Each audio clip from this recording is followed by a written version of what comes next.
ഈ ഇടയ്ക്ക് ഒരു യൂട്യൂബറിന്റെ വീഡിയോ ഞാൻ കണ്ടിരുന്നു.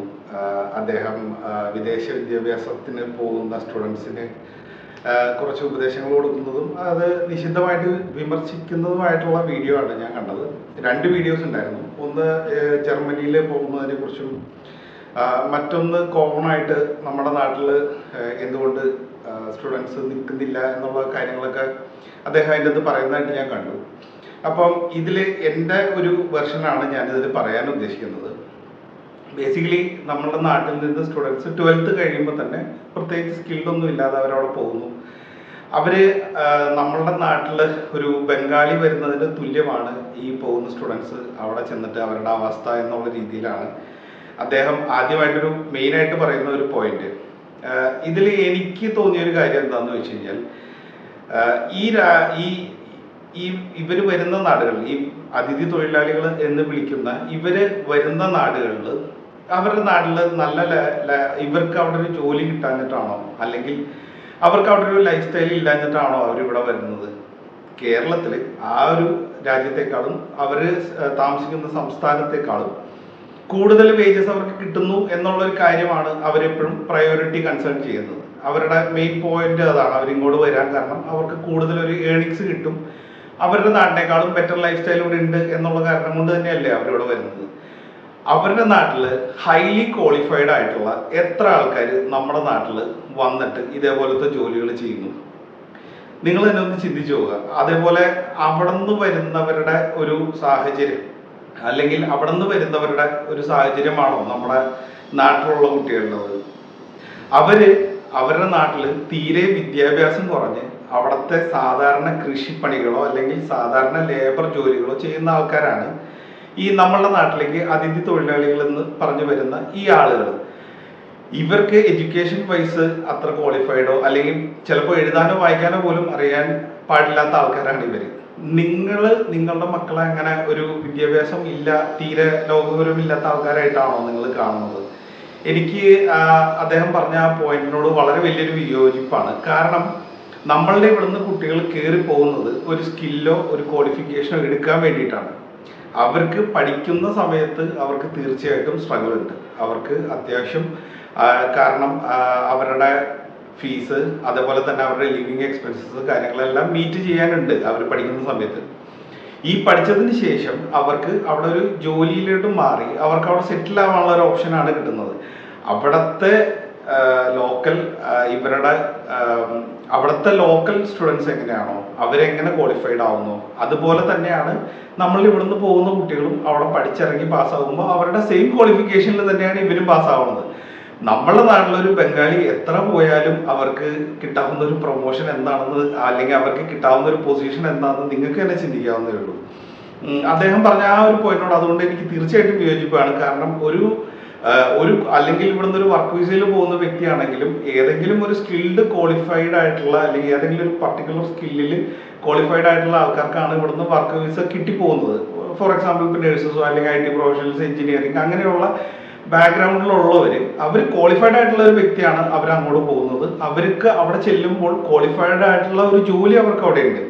ഇനി സ്റ്റുഡൻറ് വിസയിൽ പോകുന്ന സ്റ്റുഡൻസ് ആണെങ്കിലും അവര് ഈ കോഴ്സ് പഠിച്ചു കഴിയുന്ന സമയം കൊണ്ട് അവർ അവിടുത്തെ ലോക്കൽ ഒരു യൂണിവേഴ്സിറ്റിയുടെ ക്വാളിഫൈഡ് ആയിട്ടുള്ള പേഴ്സൺ ആണ്. ഒരു ക്വാളിഫൈഡ് ആയിട്ടുള്ള ഒരു പേഴ്സണെ എങ്ങനെ ഒരു ബംഗാളി ആയിട്ട് നമുക്ക് കമ്പയർ ചെയ്യാൻ പറ്റുന്നത് എനിക്കത് മനസ്സിലായില്ല അദ്ദേഹം പറഞ്ഞത്. പിന്നെ മറ്റൊരു കാര്യം അദ്ദേഹം പറഞ്ഞത് ഇവിടുന്ന് നമ്മൾ ഇന്ത്യൻ സ്റ്റുഡൻസിനെ അല്ലെങ്കിൽ ഓവർസീസ് സ്റ്റുഡൻസിനെ മാത്രം ലക്ഷ്യം വെച്ച് ഒരുപാട് ഇൻസ്റ്റിറ്റ്യൂഷൻസ് അവിടെ തുറന്നു വെച്ചിട്ടുണ്ട്. ഒരു ക്വാളിറ്റിയും ഇല്ലാത്ത സ്റ്റുഡൻസിന്റെ ഫ്യൂച്ചറിനെ കുറിച്ച് ഒരു ചിന്തയും ഇല്ലാത്ത ഒരുപാട് ഇൻസ്റ്റിറ്റ്യൂഷൻസ് അവിടെ തുറന്നു വെച്ചിട്ടുണ്ടെന്നാണ് അദ്ദേഹം പറയുന്ന രണ്ടാമത്തെ പോയിന്റ്. ഇന്ത്യൻ ഓഫ് കോഴ്സ് ഇപ്പൊ കാനഡയിലെ SPP കോളേജസ് എല്ലാം പൊതുവെ ഇന്റർനാഷണൽ സ്റ്റുഡൻസിന് വേണ്ടി തന്നെ ഓപ്പൺ ആക്കിയിട്ട് വെച്ചിരിക്കുന്നതാണ്. ഇന്റർനാഷണൽ സ്റ്റുഡൻസ് ആണ് അവരുടെ മെയിൻ ടാർഗറ്റ്. പക്ഷേ ഇതിലൊരു കാര്യം എന്താണെന്ന് വെച്ച് കഴിഞ്ഞാൽ ഒരു ബംഗാളിക്ക് നമ്മുടെ നാട്ടിലോട്ട് വരാനായിട്ട് അവന് വേറെ ഒരു ക്വാളിറ്റി ചെക്കോ കാര്യങ്ങളോ ഒന്നും വേണ്ട. ആളിവിടെ വന്നു, ആള് എവിടെയെങ്കിലും ഒരു ജോലി കണ്ടുപിടിച്ചു കയറി ചെയ്തു. പക്ഷേ നമ്മൾ ഇവിടുന്ന് മറ്റൊരു രാജ്യത്തേക്കാണ് പോകുന്നത്. ആ രാജ്യത്ത് അവരുടേതായ നിയമങ്ങളുണ്ട്. അപ്പൊ ആ രാജ്യത്തേക്ക് ഒരാള് ചെല്ലാൻ വേണ്ടി ശ്രമിക്കുമ്പോൾ ബേസിക്കലി ഈ ഒരു കോളേജ് നമുക്കൊരു ഓഫർ ലെറ്റർ തന്നാൽ പോലും അവരുടെ ഇമിഗ്രേഷൻ ഡിപ്പാർട്ട്മെന്റ് ഉണ്ട്, അവരിതെല്ലാ കാര്യങ്ങളും ചെക്ക് ചെയ്ത് നോക്കിയിട്ടാണ് അവര് ഒരു സ്റ്റുഡന്റിന്റെ പ്രൊഫൈലിൽ നോക്കി ഇവർക്കൊരു വിസ കൊടുക്കണോ വേണ്ടയോ എന്നുള്ളൊരു തീരുമാനത്തിലേക്ക് എത്തുന്നത് ഇമിഗ്രേഷൻ ഡിപ്പാർട്ട്മെന്റ് ആണ്. കോളേജിന് ചിലപ്പോൾ ചെയ്യാൻ പറ്റുമായിരിക്കാം, ഇൻ വേൾഡ് സിറ്റുവേഷൻ ചിലപ്പോൾ കോളേജ് അങ്ങനെ ചെയ്യുമായിരിക്കാം. പക്ഷെ അവർക്ക് വിസ കൊടുക്കുന്നത് കോളേജ് അല്ലല്ലോ, അവർക്ക് വിസ കൊടുക്കുന്നത് ഇമിഗ്രേഷൻ ഡിപ്പാർട്ട്മെന്റ് ആണ്. പിന്നെ അദ്ദേഹം ആ പറഞ്ഞ പോയിന്റ് എങ്ങനെ വിത്ത്സ്റ്റാൻഡ് ചെയ്യണമെന്ന് എനിക്ക് മനസ്സിലായില്ല. കാരണം ഒരു ഒരു ഇൻസ്റ്റിറ്റ്യൂഷന് ഒരു സ്പോൺസർഷിപ്പ് റേസ് ചെയ്യാൻ വേണ്ടിയിട്ട് അവർക്ക് കുറെ ക്രൈറ്റീരിയാസ് ഉണ്ട്. ആ ക്രൈറ്റീരിയാസ് മീറ്റ് ചെയ്യുന്ന ഇൻസ്റ്റിറ്റ്യൂഷൻസിന് മാത്രമേ അവർക്ക് വിസ കൊടുക്കാൻ പറ്റുള്ളൂ, അല്ലെങ്കിൽ ഒരു സ്റ്റുഡൻറ്റിന് സ്പോൺസർഷിപ്പ് റേസ് ചെയ്ത് കൊണ്ടുവരാൻ പറ്റുള്ളൂ. ഇനി ഇൻ കേസ് ഒരു നിശ്ചിത എമൗണ്ട് കൂടുതലാണ് സ്റ്റുഡൻസ് ഓരോ ഇൻടേക്കിൽ ആ യൂണിവേഴ്സിറ്റിയിൽ വരുന്നത് എന്നുണ്ടെങ്കിൽ ഈ പറയുന്ന ഇമിഗ്രേഷൻ ഡിപ്പാർട്ട്മെന്റ് ഓഫ് കോഴ്സ് ഈ വരുന്ന സ്റ്റുഡൻസിന്റെ പ്രൊഫൈലും ബാക്ക്ഗ്രൗണ്ട് ചെക്കും എല്ലാം ചെയ്യുന്നതാണ്.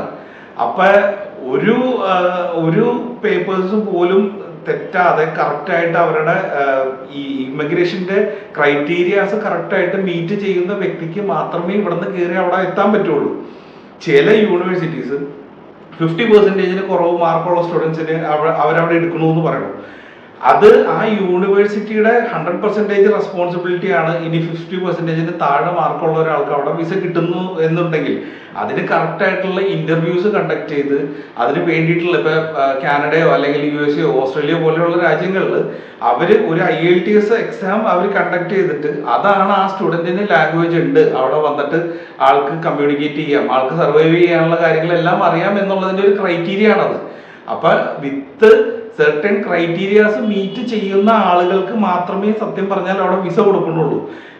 ചുമ്മാ ഇപ്പൊ ഒരു ബംഗാളി നമ്മുടെ നാട്ടിലോട്ട് വരണ പോലെ ആൾക്ക് ചുമ്മാ അവിടെ നിന്ന് ഒരു ഫ്ലൈറ്റും പിടിച്ച് നമുക്ക് അവിടെ പോയി ഒരിക്കലും ഇറങ്ങാൻ പറ്റില്ല. അങ്ങനെയാണെങ്കിൽ നമ്മുടെ നാട്ടില് നല്ലൊരു ബഹുഭൂരിപക്ഷം ആൾക്കാർ ഓൾറെഡി ഇപ്പൊ കാനഡയിൽ എത്തിയേനെ.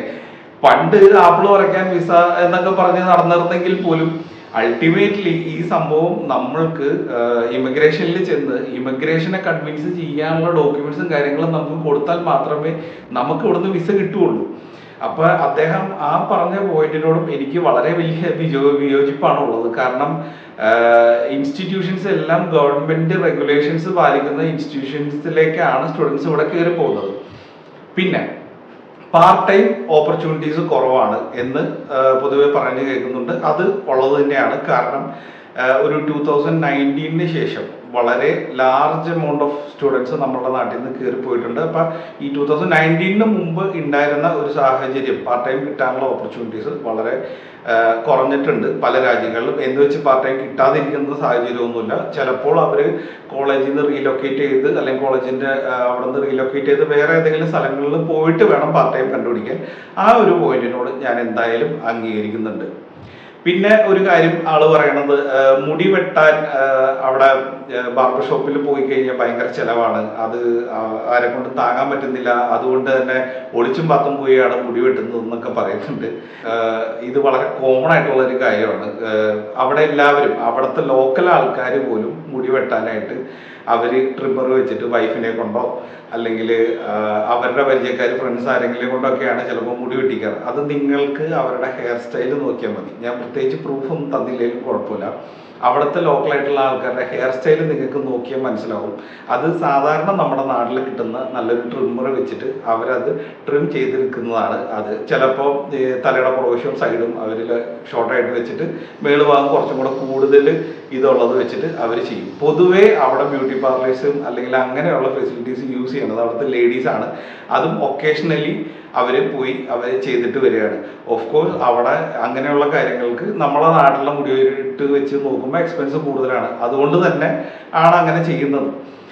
പൊതുവെ ആണുങ്ങളെല്ലാവരും ബാർബർ ഷോപ്പിൽ പോകുന്നത് വളരെ കുറവാണ്. അവർക്ക് എന്തെങ്കിലും ഒക്കേഷണലി എന്തെങ്കിലും ഇപ്പോൾ ഒരു ഇന്റർവ്യൂവിന് പോകാനോ അല്ലെങ്കിൽ എന്തെങ്കിലും വെഡിങ് ഫംഗ്ഷനൊക്കെ ഉണ്ടെങ്കിൽ മാത്രമേ അവർ അത്ര സ്റ്റൈലിഷ് ആയിട്ടൊക്കെ ഹെയർ കട്ട് ചെയ്ത് പോവുള്ളൂ. നമ്മുടെ നാട്ടിലെ പോലെ എല്ലാവരും മുടി ചിരണ്ടി എപ്പോഴും നടക്കാറില്ല, അത് സത്യം തന്നെയാണ്. പക്ഷേ അതൊരു നാണക്കേടായിട്ടോ ഒളിച്ചും പാത്തൊന്നും അവിടെ ആരും ചെയ്യണതല്ല. അതവിടെ എല്ലാവരും ചെയ്യുന്ന ഒരു കാര്യമാണ്, വളരെ കോമൺ ആയിട്ട് എല്ലാവരും ചെയ്യുന്ന കാര്യമാണ്. അത് നിങ്ങൾക്ക് പല യൂട്യൂബ് ചാനലിലും അവിടുത്തെ പല യൂട്യൂബേഴ്സിന്റെ വീഡിയോസ് കണ്ടാൽ തന്നെ നിങ്ങൾക്ക് മനസ്സിലാവും. അവർ പലപ്പോഴും ട്രിം ചെയ്യണതും ഇതെല്ലാം അവർ വീഡിയോസിൽ എല്ലാ വീടുകളിലും എല്ലാവർക്കും അവിടെ ഒരു ട്രിമ്മറും കാര്യങ്ങളും ഉണ്ട്. മിക്കവാറും നിങ്ങൾ ചിലപ്പോൾ ശ്രദ്ധിച്ചു കാണും, പല ആൾക്കാരും അവിടെ മുടി ഉണ്ടെങ്കിൽ പോലും മൊട്ടയടിച്ച് നടക്കുന്നത് നിങ്ങൾ കണ്ടു കാണും. അവർ അതൊരു സ്റ്റൈല് മാത്രമല്ല, അവർക്കൊരു മണി സേവിങ്ങും കൂടെയാണ്. കാരണം അവർ ആ ട്രിമ്മർ യൂസ് ചെയ്ത് തല ബോൾഡ് ചെയ്ത് കഴിഞ്ഞാൽ അത് അവരുടെ ഒരു ഇതായിട്ട് ലുക്കായിട്ട് കീപ്പ് ചെയ്യും. അല്ലാതെ അത് ഇന്ത്യക്കാരുടെ മാത്രം ഒരു സാഹചര്യമില്ല, അവിടെയുള്ള എല്ലാവരും അങ്ങനെയൊക്കെ തന്നെയാണ് അവിടെ നടക്കുന്നത്. പിന്നെ ഒരു കാര്യം പറഞ്ഞത്, നമ്മൾ അവിടെ ചെന്ന് കഴിഞ്ഞാൽ നമ്മൾ തേർഡ് പാർട്ടിയാണ്, മറ്റേ നമ്മൾ പോഷ് ലൈഫ് ഇല്ല, അവിടുത്തെ ലോക്കൽ നമുക്ക് സപ്പോർട്ട് ഉണ്ടാവില്ല എന്നൊക്കെയാണ്. നമ്മളൊരു കാര്യം മനസ്സിലാക്കേണ്ടത്, ആ രാജ്യങ്ങളിൽ ബേസിക് പേ എന്ന് പറഞ്ഞൊരു കാര്യമുണ്ട്. നമ്മളുടെ നാട്ടിലെ പോലെ തോന്നിയ പോലെ ഒരാൾക്ക് സാലറി കൊടുക്കാൻ പറ്റില്ല, പ്രത്യേകിച്ച് വർക്ക് വിസയിൽ നിൽക്കുന്ന സമയത്ത്. അവിടുത്തെ ഒരു ബേസിക് പേക്ക് മേളിലെ അവിടെ ഏതൊരു ബിസിനസ്സുകാരനും ഏതൊരു എന്റർപ്രണറും അവിടെ സാലറി കൊടുക്കുകയുള്ളൂ. അപ്പം അതുകൊണ്ട് തന്നെ നമുക്ക് അവിടുത്തെ ബേസിക് പേ എന്ന് പറഞ്ഞ സംഭവം നമുക്ക് അവിടെ ഉണ്ട് ഓൾറെഡി. നമുക്ക് അതിന് മേളിലോട്ട് സാലറി കിട്ടിയാലുള്ളൂ, അതിന്റെ താഴത്തേക്ക് നമുക്ക് സാലറി കിട്ടാൻ ഒരു സാധ്യതയില്ല. അതുകൊണ്ട് തന്നെ ആള് ഈ പറഞ്ഞ പോയിന്റിനോടും എനിക്ക് വിയോജിപ്പാണ്. കാരണം എന്താണെന്ന് വെച്ച് കഴിഞ്ഞാൽ, അവിടെ വർക്ക് വിസ അടിക്കുന്ന ഒരു വ്യക്തിക്ക് എന്തായാലും അവിടുത്തെ ബേസിക് പേ ഉണ്ടാവും. ആ ബേസിക് പേ എന്ന് പറഞ്ഞു കഴിഞ്ഞാൽ അത്ര മോശമല്ലാത്തൊരു തുകയാണ്. അവിടുത്തെ ബേസിക് എക്സ്പെൻസസ് മീറ്റ് ചെയ്യാനും ബാക്കി ഫാമിലിയുടെ എക്സ്പെൻസസ് മീറ്റ് ചെയ്യാനും എല്ലാം തക്കതായ വേജസ് ആണ് അവിടെ ഇവർക്ക് കിട്ടുന്നത്. പിന്നെ ഫാമിലി ആയിട്ട് പോകുന്ന സമയത്ത് ഓഫ് കോഴ്സ് ഹസ്ബൻഡിനും വൈഫിനും അവിടെ ജോലി ചെയ്തേ പറ്റുള്ളൂ. ആള് പറഞ്ഞ ഒരു കാര്യത്തിനോട് ഞാൻ എഗ്രി ചെയ്യണം. കാരണം നമ്മൾ അവിടെ ചെല്ലുമ്പോൾ നമ്മൾ ഗ്രാസ് റൂട്ടിൽ നിന്നാണ് സ്റ്റാർട്ട് ചെയ്യുന്നത്, നമുക്ക് അവിടെ ഒരു വീടില്ല, കാര്യങ്ങളില്ല. അതുകൊണ്ട് തന്നെ നമുക്ക് ഇനീഷ്യലി ചെല്ലുമ്പോൾ തന്നെ ഒരു മോർഗേജ് എടുക്കുകയോ അല്ലെങ്കിൽ നമുക്കൊരു റെന്റൽ അപ്പാർട്ട്മെന്റിൽ താമസിക്കേണ്ട ആവശ്യം വരും. പക്ഷേ ഇത് നമ്മുടെ നാട്ടിലില്ലേ. നമ്മുടെ നാട്ടിലും കല്യാണം കഴിഞ്ഞ ഒരാളൊരു വീട് പണിത് മാറുന്ന സമയത്ത്, അല്ലെ സെൽഫായിട്ട് ഒരാള് ഫാമിലി ലൈഫ് സ്റ്റാർട്ട് ചെയ്യുന്ന സമയത്ത് അച്ഛനമ്മമാര് പണിത് വെച്ച വീട്ടിൽ നമ്മുടെ നാട്ടിൽ എത്ര ആൾക്കാർ ജീവിക്കുന്നുണ്ട്?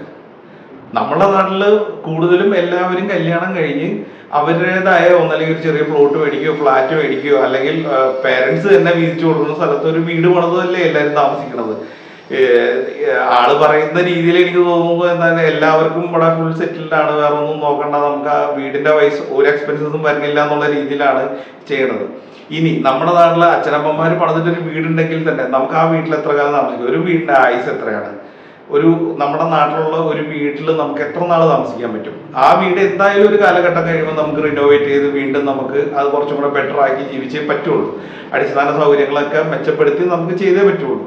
അപ്പൊ ഈ ഒരു കാര്യം അവിടെ ഉള്ള കാര്യം തന്നെയാണ്. അവിടെയും ഇത് തന്നെയാണ്, എക്സ്പെൻസസ് വ്യത്യാസമാണെന്നാണ് ആള് അവകാശപ്പെടുന്നത്. പക്ഷേ എക്സ്പെൻസസ് അതുപോലെ തന്നെ നമ്മളുടെ നാട്ടിലുള്ള സാലറി ആണോ അവിടെ ഈ വ്യക്തികൾക്ക് കിട്ടുന്നത്? അവിടെ കിട്ടുന്ന വേജസും അതുപോലെ തന്നെ കൂടുതലല്ലേ? അപ്പൊ അതുപോലെ തന്നെയല്ലേ നമ്മുടെ അവിടെ തന്നെ എക്സ്പെൻസസും കൂടുക. അതുപോലെ മറ്റൊരു കാര്യം ആള് സൂചിപ്പിക്കണത് എന്താണെന്ന് വെച്ച് കഴിഞ്ഞാല്, നമ്മളുടെ നാട്ടിൽ സ്റ്റുഡൻസിന് ഇവിടെ പാർട്ട് ടൈം ചെയ്യാൻ മടിയാണ്, ഇവിടെ ഒരു സാധാരണ ജോലി ചെയ്യാൻ മടിയാണ് എന്നൊക്കെയാണ്. അവിടെ പോകുന്ന മിക്കവാറും രാജ്യങ്ങളിലെല്ലാം ആഴ്ചയിൽ 1-2 ദിവസമാണ് ക്ലാസ്, മാക്സിമം പോയാൽ 3 ദിവസമാണ് ക്ലാസ്. നമ്മളുടെ നാട്ടില് ഒരു സ്റ്റുഡന്റിനെ 1ാം ക്ലാസ്സിൽ കൊണ്ടുവന്ന് ആക്കി കഴിഞ്ഞാൽ ആള് മാസ്റ്റേഴ്സിന് പോകുന്ന വരെ ആൾക്ക് 5 ദിവസം അല്ലെങ്കിൽ 6 ദിവസം വരെ ക്ലാസ് ഉള്ള ദിവസങ്ങളാണ് ഉള്ളത്. ഈ 6 ദിവസത്തിന്റെ ഇടയിൽ ഒരു സ്റ്റുഡന്റ് അല്ലെങ്കിൽ ഒരു വിദ്യാർത്ഥി ഏത് പാർട്ട് ടൈമിന് പോകണമെന്നാണ് ആൾ ഉദ്ദേശിക്കുന്നത് എന്നുള്ള കാര്യം എനിക്ക് മനസ്സിലായില്ല. കാരണം ഇവിടെ എത്ര ദിവസം ക്ലാസ് ഉണ്ടോ അതിനേക്കാൾ കൂടുതൽ അവർക്ക് ഈ അവധി കിട്ടുന്ന 2 ദിവസങ്ങളിൽ അവർക്ക് അതിൽ കൂടുതൽ വർക്ക് തീർക്കാനുണ്ട്. ക്ലാസ്സിലേക്കുള്ള പ്രൊജക്റ്റും പേപ്പർ വർക്കും അതും ഇതുമൊക്കെ ആയിട്ട് തീർക്കാനുണ്ട്. ഇതിന്റെ മെയിൻ കാരണം എന്ന് പറഞ്ഞു കഴിഞ്ഞാൽ എനിക്ക് ഫീൽ ചെയ്തത് നമ്മളുടെ നാട്ടിലെ സിലബസ് വളരെ ഔട്ട്ഡേറ്റഡ് ആണെന്നുള്ള കാര്യം കൊണ്ട് തന്നെയാണ്. പല കാര്യങ്ങളും ഓൺലൈനിലാക്കാവുന്ന അല്ലെങ്കിൽ പല പഠനങ്ങളും സെൽഫ് റിസർച്ച് ആക്കാവുന്ന കാര്യങ്ങൾ പോലും ടീച്ചേഴ്സ് സ്പൂൺ ഫീഡ് ചെയ്ത് ഇതെല്ലാം റെക്കോർഡ്സ് ആക്കിയും ഇതും എഴുതി കൊണ്ടുവന്ന് പ്രസന്റ് ചെയ്യണം. ആവശ്യത്തിൽ കൂടുതൽ നമുക്ക് ഓരോ സെമിസ്റ്ററിലും നമുക്ക് സബ്ജക്ട്സ് പഠിക്കാനുണ്ട്, നമുക്ക് അതിന് പുറകിലുള്ള ബാക്കിയുള്ള പ്രിപ്പറേഷൻസ് ചെയ്യാനുണ്ട്. ഇത്രയും സമയം അവിടെ പഠിക്കുന്ന ഒരു സ്റ്റുഡന്റിന് അവരുടെ പഠിത്തത്തിന് ആവശ്യം വരുന്നില്ല എന്നുള്ളത് തന്നെയാണ് കാരണം. അല്ലാതെ ആള് പറഞ്ഞ പോലെ ഇവിടുത്തെ പേരൻസ് സമ്മതിക്കാഞ്ഞിട്ടോ സ്റ്റുഡൻസിന് മടിയായിട്ടോ അല്ല. അവർക്ക് അവിടെ നമ്മളുടെ നാട്ടിൽ പഠിക്കുന്ന ഒരു സ്റ്റുഡന്റിന് ഇവിടെ അവർക്ക് ഫ്രീ ടൈം കിട്ടുന്നില്ല എന്നുള്ളതാണ് അതിന്റെ കാര്യം. കാരണം ഇവര് ഏതെങ്കിലും ഒരു പാർട്ട് ടൈമിനോ കാര്യത്തിനോ പോയ ഒരു സ്റ്റുഡന്റ് ആണെങ്കിൽ അവരുടെ പഠിത്തം ഓട്ടോമാറ്റിക്കലി മോശമായി പോകും. ഈ ഒരു സംഭവം ഉണ്ടാവാതിരിക്കാൻ വേണ്ടിയിട്ടാണ് നമ്മുടെ നാട്ടിലെ പല പേരൻസും സ്റ്റുഡൻസിനോട് പറയണത്, നിങ്ങൾ മാക്സിമം പഠിക്കുക, ജോലിക്ക് പോകണ്ട, നിങ്ങൾ നിങ്ങളുടെ കാര്യം അതുവരെയുള്ള കാര്യങ്ങൾ ഞങ്ങൾ നോക്കിക്കോളാം എന്ന് പേരൻസ് പിള്ളേരുടെ അടുത്ത് പറയുന്നത് അതുകൊണ്ടാണ്. അല്ലാതെ പേരൻസ് ഈ സ്റ്റുഡൻസിനെ പറഞ്ഞ് തെറ്റിദ്ധരിപ്പിക്കുകയോ അല്ലെങ്കിൽ സ്റ്റുഡൻസിന്റെ വാശിക്ക് നിൽക്കുകയോ ആണെന്ന് എനിക്ക് ഇന്നേ വരെ തോന്നിയിട്ടില്ല. പിന്നെ അദ്ദേഹം പറയാൻ മറ്റൊരു കാര്യമാണ്,